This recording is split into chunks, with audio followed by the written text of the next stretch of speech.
Em nome do Pai, do Filho e do Espírito Santo. Amém. Inspirai ao Senhor as nossas ações e ajudai-nos a realizá-las, para que em vós comece e para vós termine tudo aquilo que fizermos, por Cristo Senhor nosso. Amém. Santa Maria, Mãe de Deus, rogai por nós. Em nome do Pai, do Filho e do Espírito Santo. Amém. Muito bem, estamos na segunda parte do nosso curso, em que nós estamos falando do mistério da salvação, a soteriologia. E na aula passada nós demos uma noção desses dois lados da moeda, não é? Que são uma única moeda, evidente, que são a redenção. Tem um lado negativo e um lado positivo. O lado negativo é a coisa de que nos livra do pecado. O lado positivo é que nos eleva. E são coisas distintas, não é? Mas no mundo real elas estão juntas. Quando Jesus morreu na cruz, ele fez as duas coisas. Quando você é batizado, ou quando você se confessa e retoma o estado de graça, acontecem as duas coisas, não é? Então, na verdade, é importante saber que existe essa distinção. E nós vamos falar agora, então, desse aspecto mais negativo, ou seja, da realidade do pecado. Por que é que nós, seres humanos, depois do pecado de Adão, somos realmente incapazes de nos salvar, ou seja, de nos livrar destas consequências do pecado que nos tornou escravos do diabo e da morte? Por que é que as coisas são assim? Bom, vamos entender. A primeira coisa, você precisa compreender o que é a realidade da ofensa, porque o pecado é uma ofensa a Deus. Ou seja, o pecado instaura uma realidade de desordem e de injustiça. Deus é Deus. Para Ele nós existimos. O ser humano tem uma finalidade, e a finalidade é Deus, amar e servir a Deus, que é bondoso, bondosíssimo e sumamente digno de ser amado. Acontece que com o pecado, nós voltamos as costas para Deus e nos voltamos para a criatura, colocando, não é, as criaturas perecíveis, ou seja, eu mesmo ou qualquer outra realidade criada, no lugar de Deus. E isto cria uma situação irreparável. Por que é irreparável? Bom, em primeiríssimo lugar, porque quando você ofende uma pessoa, o tamanho da ofensa, ou seja, o tamanho do pecado que você está realizando, depende muito da pessoa que você está ofendendo. Isso é uma coisa que as pessoas perderam essa noção. Quando a gente diz o pecado ofende a Deus, o que é que as pessoas atuais pensam? Elas pensam assim: mas imagina, Deus também é muito chato, né? Assim, guarda a ofensa, qualquer coisinha Deus fica ofendido. Isso aqui você está colocando Deus na medida da sua mesquinharia, não é isto. A ofensa aqui não é um ressentimento da pessoa. A ofensa é uma realidade objetiva, real e concreta. Eu não estou falando de que Deus fica afetivamente melindrado. Eu estou dizendo que com a ofensa nós colocamos o mundo de cabeça para baixo. Deixa eu explicar. Se você, por exemplo, sei lá, Deus me livre, cospe na cara de uma pessoa, isso daí, a pessoa pode não ficar ofendida, mas esse gesto, né, de falta de amor e de desprezo é uma coisa grave, porque, afinal das contas, você está desrespeitando um outro ser humano. Vamos supor que seja um ser humano que tem algum retardamento mental. Ele não entende o que significa aquele gesto. Ou então, alguém que esteja embriagado e nem vai se lembrar daquele gesto. E você, no entanto, cospe, escarra no rosto daquela pessoa. Pergunto, isto é objetivamente mal? É objetivamente ofensivo, por mais que a pessoa não saiba? Claro que sim. Agora, suponhamos que essa pessoa seja sua mãe. Bom, a dignidade da sua mãe faz com que esse mesmo gesto feito, sei lá, você vai e cospe na cara de um criminoso. É um gesto de desprezo pecaminoso. Mas se você vai e faz isso no rosto da sua mãe, é evidente que é muito mais grave. Então, existe algo com relação às ofensas que, objetivamente, a ofensa ela é medida pela dignidade da pessoa ofendida. Uma coisa é você cuspir na cara de um macaco, outra coisa é você cuspir no rosto de um criminoso, outra coisa é você cuspir no rosto da sua mãe. Você vê claramente que existe aqui uma graduação e depende da pessoa ofendida. Agora, você ponha-se diante do fato de que o pecado ofende a Deus. Não é que Deus ficou magoado, mas é que você que foi feito para Ele, Ele sustenta você no ser. Você imagine, assim, fazendo uma metáfora, uma comparação, imagine que um pai bondoso segura uma criança para essa criança não cair, porque ela está para cair, sei lá, num abismo, ou cair nas chamas, ou cair numa caldeira, sei lá, etc e tal. E a criança, revoltada contra o pai, vai batendo no pai, dando chutes e cuspindo nele e xingando o pai. Poxa vida, ele está sustentando você para que você não caia no abismo da morte. E você se revolta contra ele. Essa é a realidade do pecado. Nós somos para Deus e vivemos de Deus porque Deus nos sustenta no ser, Ele é nosso tudo, Ele é a razão de ser de tudo que nós somos. E o pecado, você rejeita, volta as costas para Deus e se volta para a criatura, fazendo de uma criatura, né, a razão de ser da sua vida, a finalidade da sua existência. Isto é uma desordem objetiva, isto é um mal que, uma vez feito, você precisaria reparar. Mas, enquanto a ofensa se mede pela dignidade da pessoa ofendida, ou seja, Deus que tem dignidade infinita, ofendido pelo seu pecado, o pecado é de uma gravidade infinita, para reparar, a reparação se mede não a partir da pessoa ofendida, mas a partir da pessoa que está reparando. Vamos supor aqui que eu queira pedir desculpas para, sei lá, um meu amigo, um colega meu.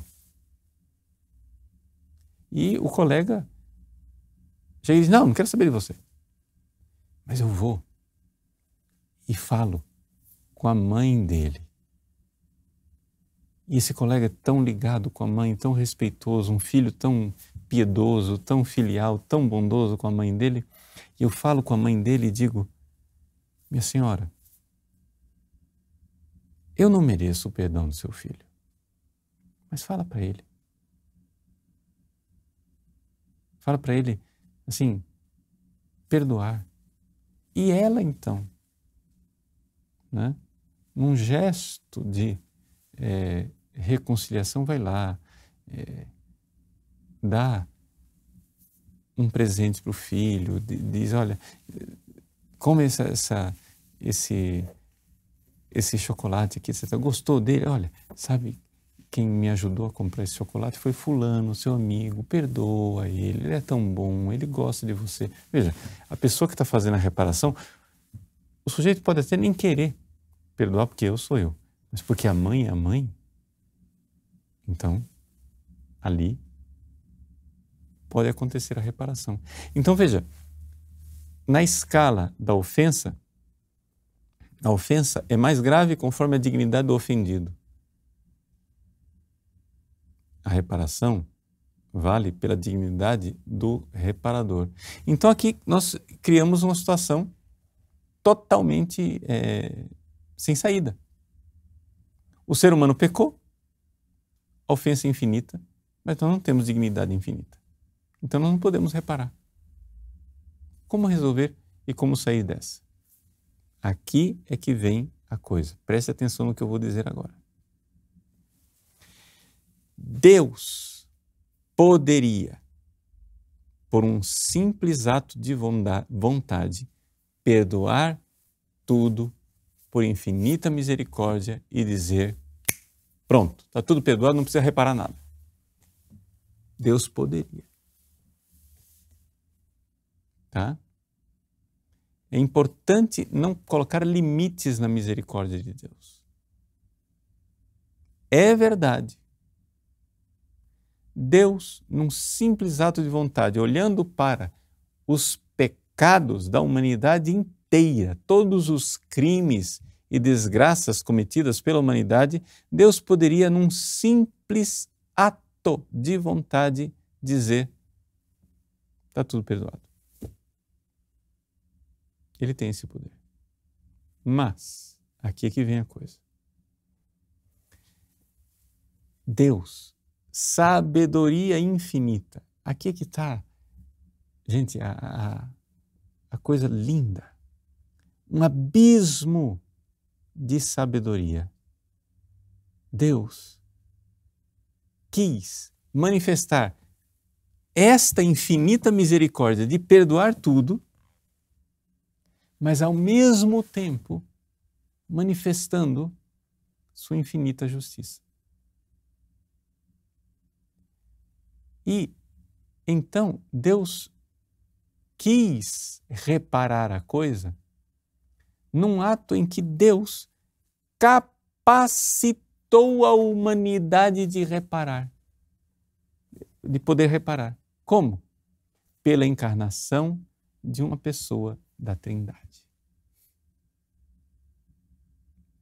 Essa é a maravilha das maravilhas. Veja, e aqui então vem o que eu vou colocar aqui, é bem delicado. Deus, não havia necessidade nenhuma da encarnação para que Deus perdoasse os nossos pecados. Mas, uma vez que Deus decidiu que perdoaria os nossos pecados por um ato de reparação, não somente de perdão, de reparação verdadeira, em que Ele, sabiamente, maravilhosamente, não iria fazer somente misericórdia, mas iria restabelecer a justiça e a ordem, capacitando a humanidade de reparar o mal que ela fez. Se Deus decidiu isso, então não tinha outra saída. Uma das pessoas da Trindade precisaria se encarnar. Por quê? Porque não há pessoa humana com dignidade suficiente para reparar a ofensa. A humanidade pode pecar e ofender a Deus com uma ofensa infinita por causa da dignidade infinita do ofendido.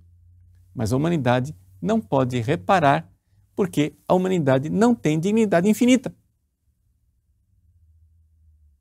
Então, se era para reparar com justiça, era necessário que uma pessoa da Trindade se encarnasse.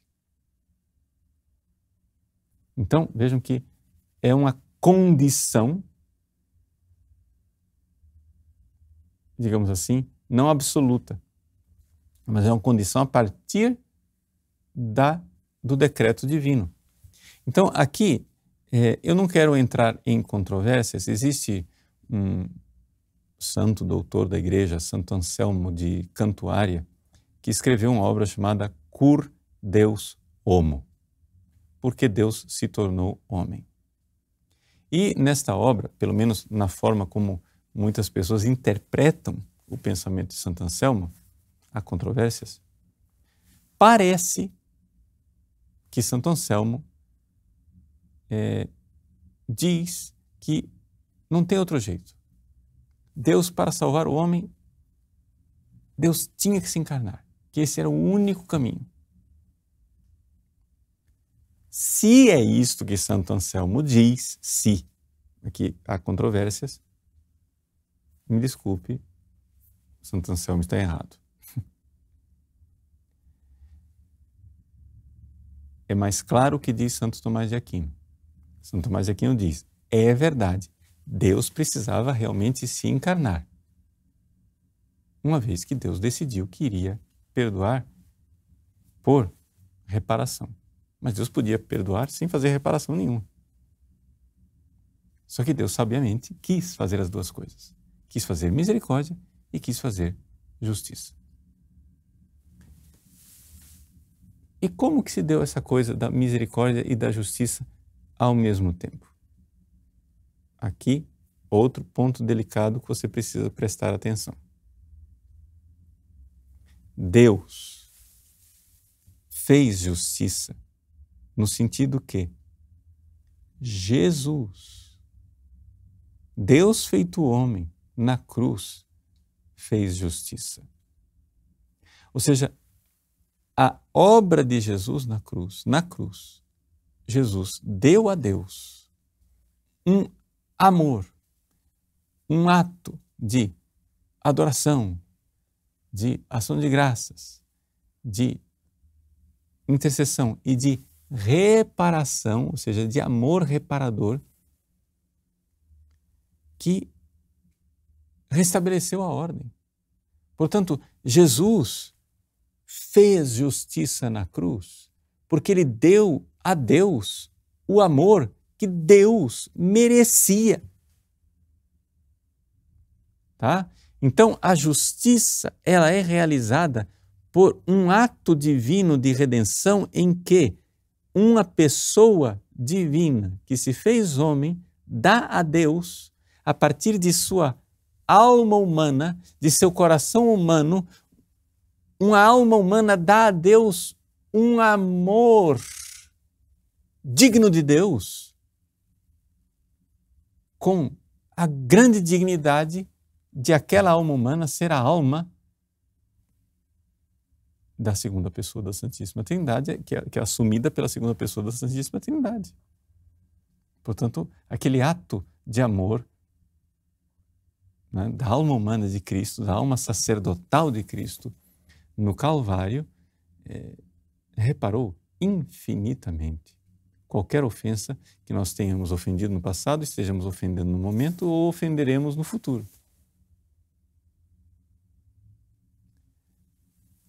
Atenção! Mas nós devemos aqui tomar muito cuidado com a influência de Calvino e dos protestantes. Por quê? Porque quando eles dizem que na cruz aconteceu a justiça divina,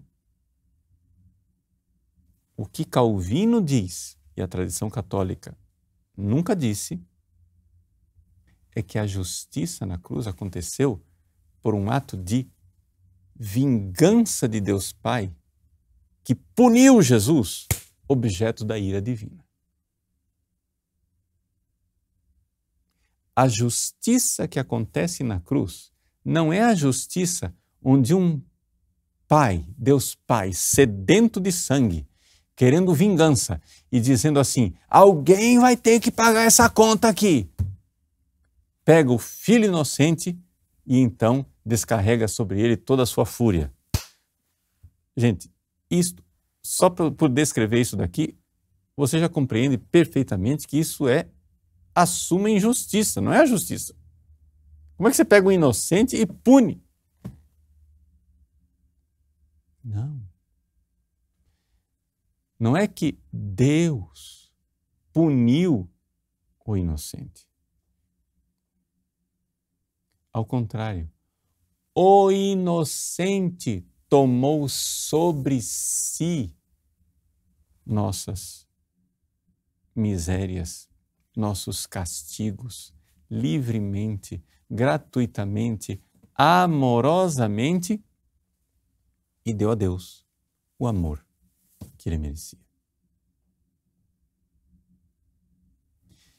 Então, é importante colocar limites nessa coisa de que Jesus foi castigado por nós, né? No nosso lugar.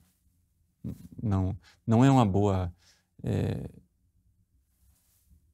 perspectiva da coisa, porque a justiça foi realizada nesse sentido. Deus encarnado realizou o ato de justiça. Jesus, isso tem que ficar claro para colocar numa frase o que eu estou tentando expressar. Jesus não, atenção, Jesus não foi objeto da ira divina. Ponto. O ato de justiça da cruz não foi isto. O ato de justiça da cruz foi o ato de que Deus feito homem deu a Deus o justo amor, reparando todas as ofensas. Agora, nós, na nossa perspectiva humana, quando olhamos para esse justo inocente que foi condenado por nossa injustiça humana, aí nós podemos dizer, poxa vida, eu é que merecia esse castigo. Mas aí o problema é da nossa perspectiva. Mas Deus não castigou Jesus. É que se alguém merecia uma pena de morte, se alguém merecia morrer daquele jeito cruel e terrível, bom, era eu. Nossa, ele tomou meu lugar. É a perspectiva humana.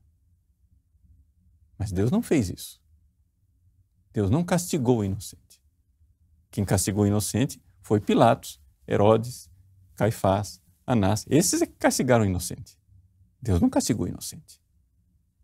Então, muito cuidado, Calvino, né, com as palavras. E esse tipo de pregação calvinista, miseravelmente, entrou, como tudo, entrou também dentro da igreja, e nós temos alguns pregadores barrocos, influenciados por esse tipo de pregação, disseram esse tipo de maluquice. Tá? Mas essa não é a tradição católica. Jesus, nosso divino Salvador e Redentor, se fez homem para perdoar gratuitamente todos os nossos pecados, mas na sabedoria divina, este ato de perdão gratuito, ao mesmo tempo, sabiamente, realizou também a justiça. Vou usar uma comparaçãozinha simples para, com ela, amarrar e concluir as coisas. Você imagine que o seu filho quebra uma janela. Você tem dinheiro. E você pode simplesmente chegar e dizer, filho, está perdoado, só não faça outra vez, tá bom? Chega.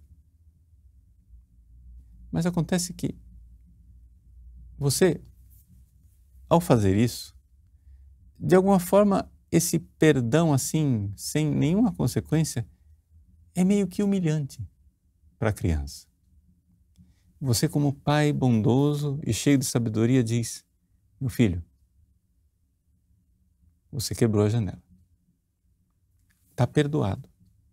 Só que agora a gente precisa repor a janela. Vamos supor que a janela seja de um vidro caríssimo que custava, sei lá, 10 mil reais para você repor aquela janela. Então você dá uma pequena tarefa para o seu filho. E diz assim, ó, faz isso daqui. Vá, ajuda a mamãe nessa tarefa de casa aqui, de, sei lá, varrer o chão. Então manda ele cortar a grama. Não vale 10 mil reais. Mas, se ele fizer isso tantas vezes, ele está ajudando a repor a janela de alguma forma. Ele está participando da reparação daquele erro, daquela desordem que ele cometeu, que ele realizou. Pois bem, não seria tão mais digno, tão mais bonito, né? Ou seja, você está restaurando a ordem e também não está humilhando o menino. Pois bem, pegando esta comparação, Deus poderia ter perdoado os crimes da humanidade. Simplesmente assim. Mas que grandeza do amor de Deus, Deus dizer, não, mas eu não vou humilhá-los. Eu vou fazer a humanidade participar da redenção.